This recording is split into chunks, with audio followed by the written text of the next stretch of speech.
आज 5 जुलाई 2025 है। Ayatollah Khomeini की मौत के 35 साल से भी ज्यादा समय बाद भी उनकी मौजूदगी ईरान में महसूस की जा सकती है। उनकी तस्वीर, उनके शब्द, उनका सिस्टम। फिर भी ऑफिशियल बातों के बावजूद दरारें और चौड़ी होती जा रही हैं। एक ऐसा समाज जिसने कभी क्रांति नहीं देखी, वह उसकी विरासत से जूझ रहा है। धार्मिक लीडरशिप सुप्रीम लीडर खामेनेई की अगुवाई में खुमैनी के विजन से चिपकी हुई है, किसी भी असहमति को खतरा मानती है। लेकिन 60% से ज्यादा ईरानी 30 साल से कम उम्र के हैं। उन्होंने यह सिस्टम नहीं चुना, उन्हें यह विरासत में मिला है। और कई लोग बदलाव चाहते हैं, नौकरियां, इज्जत और दुनिया से जुड़ना। उनका यह संघर्ष ही आज के ईरान का सबसे बड़ा ड्रामा है। जैसे जैसे हम 2025 में ईरान को देखते हैं, हम एक ऐसे राष्ट्र को पाते हैं जो खुमैनी के सिस्टम और अपनी युवा पीढ़ी की बेचैन भावना के बीच बंटा हुआ है। यह एक क्रांति की परछाई की कहानी है और बढ़ती हुई रोशनी की, जो इसे दूर करने की धमकी दे रही है। आज के ईरान को समझने के लिए आपको रूहुल्लाह खुमैनी को समझना होगा। वह क्रांतिकारी धर्मगुरु जिसने शिया धर्मशास्त्र को साम्राज्यवाद विरोधी राजनीति के साथ जोड़ा। कौम में जन्मे वह शाह के एक कट्टर आलोचक के रूप में उभरे, पश्चिमी प्रभाव की निंदा की और इस्लामी मूल्यों पर लौटने का आह्वान किया। 1964 में देश निकाला दिए जाने के बाद खुमैनी के उपदेश, जो कैसेट टेप पर स्मगल्ड किए जाते थे, उन्होंने अपने देश में एक आंदोलन को गति दी। उन्होंने गरीबों के लिए न्याय, विदेशी ताकतों से आजादी और इस्लामी शुद्धता का वादा किया। उनके करिश्मे ने रूढ़िवादियों, छात्रों और व्यापारियों को शाह के खिलाफ एकजुट किया। देश निकाला में उन्होंने विकसित किया यह विचार कि 12वें इमाम की अनुपस्थिति में एक शीर्ष इस्लामी न्यायविद को शासन करना चाहिए। यह धर्मतंत्र के लिए एक खाका था, सिर्फ धार्मिक प्रभाव के लिए नहीं। जब खुमैनी 1969 में लौटे तो वे सिर्फ खुद को नहीं लाए, बल्कि इस्लामिक गणराज्य के लिए वैचारिक आधार भी लाए। 1978 की क्रांति शाह के दमन और असमानता के गुस्से से भड़की थी। खुमैनी के संदेश ने विरोध प्रदर्शनों को जन्म दिया, जो एक राष्ट्रव्यापी आंदोलन में बदल गए। आजादी के वादे के तहत विभिन्न समूहों को एकजुट किया। जब खुमैनी लौटे तो लाखों लोगों ने उनका एक उद्धारकर्ता के रूप में स्वागत किया। बहुलतावाद की शुरुआती उम्मीदें जल्दी ही खत्म हो गईं। खुमैनी और उनके सहयोगियों ने सत्ता को मजबूत किया, सेक्युलर और वामपंथी सहयोगियों को किनारे कर दिया। एक नए संविधान ने को मान्यता दी, जिससे खुमैनी सुप्रीम लीडर बन गए। लोकतंत्र का सपना एक कठोर धर्मतंत्र में बदल गया। आजादी के वादे की जगह कंट्रोल की एक नई व्यवस्था ने ले ली। क्रांति के आदर्शों पर धार्मिक शासन की हकीकत जल्दी ही हावी हो गई। ईरान का भाग्य उसी लीडर ने तय किया जिसने उसकी आजादी का वादा किया था।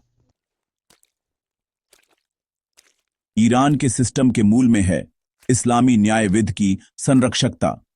यह सिद्धांत सुप्रीम लीडर को अंतिम अधिकार देता है, आध्यात्मिक और राजनीतिक दोनों। चुने हुए अधिकारी मौजूद हैं, लेकिन उनकी शक्ति हमेशा सबऑर्डिनेट होती है। गार्डियन काउंसिल, जिसका आधा हिस्सा सुप्रीम लीडर द्वारा नियुक्त किया जाता है, सभी उम्मीदवारों और कानूनों की जांच करती है। यह सुनिश्चित करती है कि सिस्टम को कोई वास्तविक चुनौती न मिले। राजनीतिक वैधता ईश्वरीय अधिकार से आती है, लोगों से नहीं। असहमति धर्मद्रोह बन जाती है। सुप्रीम लीडर पर सवाल उठाना भगवान को चुनौती देना माना जाता है। इस विचारधारा ने 4 दशकों से भी ज्यादा समय से पूर्ण शक्ति को उचित ठहराया है।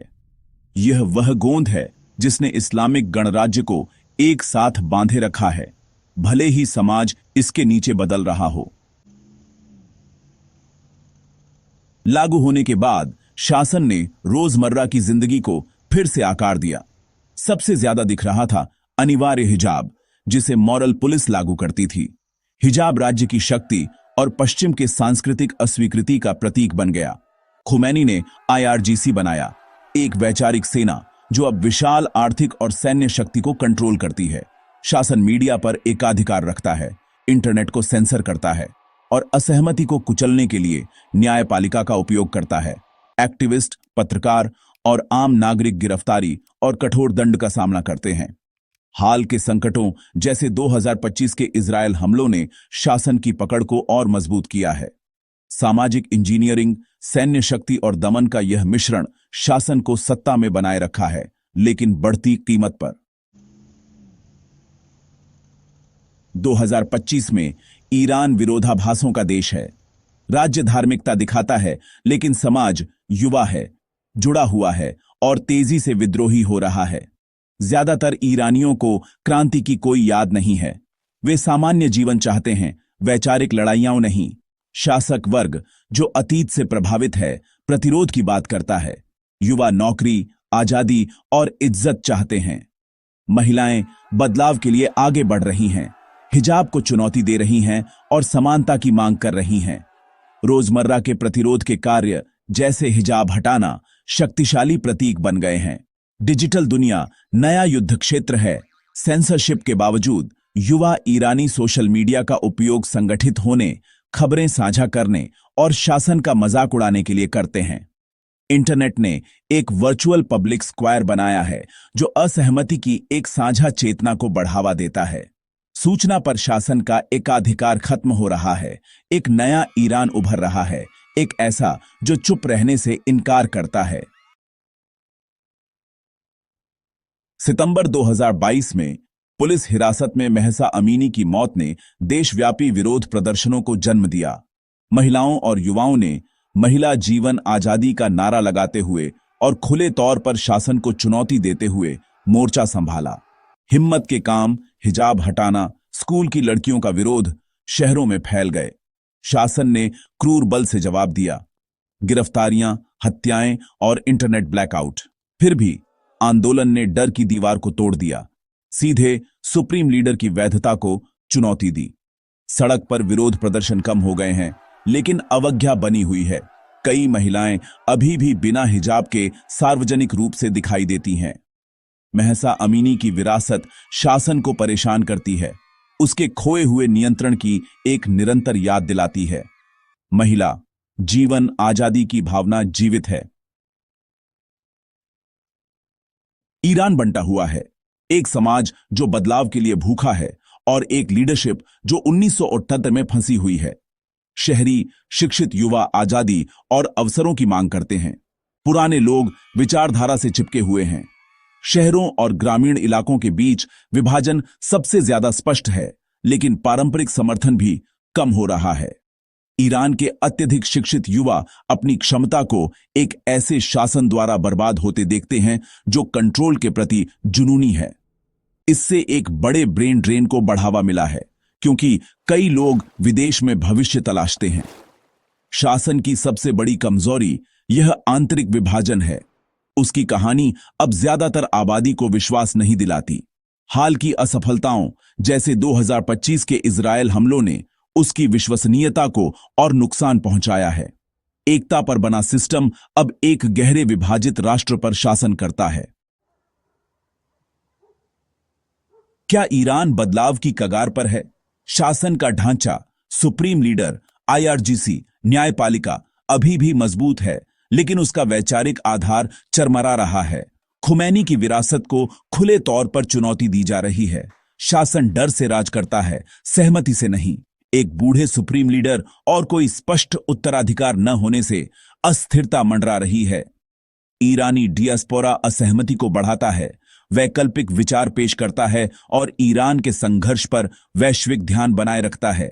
हालांकि उनमें सीधा अधिकार नहीं है, वे शासन की वैधता को कम करते हैं और एक अलग भविष्य के लिए आशा जगाते हैं। ईरान का भविष्य उसके लोगों द्वारा तय किया जाएगा। बदलाव अराजक या धीरे धीरे हो सकता है, लेकिन मौजूदा स्थिति अस्थिर है। राज्य और समाज के बीच का अंतर इतना बड़ा है कि इसे नजरअंदाज नहीं किया जा सकता। खुमैनी की क्रांति ने न्याय का वादा किया, लेकिन नई पीढ़ी के लिए अलगाव और दमन लेकर आई। क्या ईरान शांतिपूर्वक विकसित हो सकता है? यह अनिश्चित है, लेकिन खुमैनी का भूत आखिरकार एक हिसाब किताब का सामना कर रहा है, जो उन लोगों द्वारा चलाया जा रहा है जो चुप रहने से इनकार करते हैं। अगर आपको यह वीडियो महत्वपूर्ण लगा तो लाइक, शेयर और सब्सक्राइब करें। यह कहानी सुनने लायक है।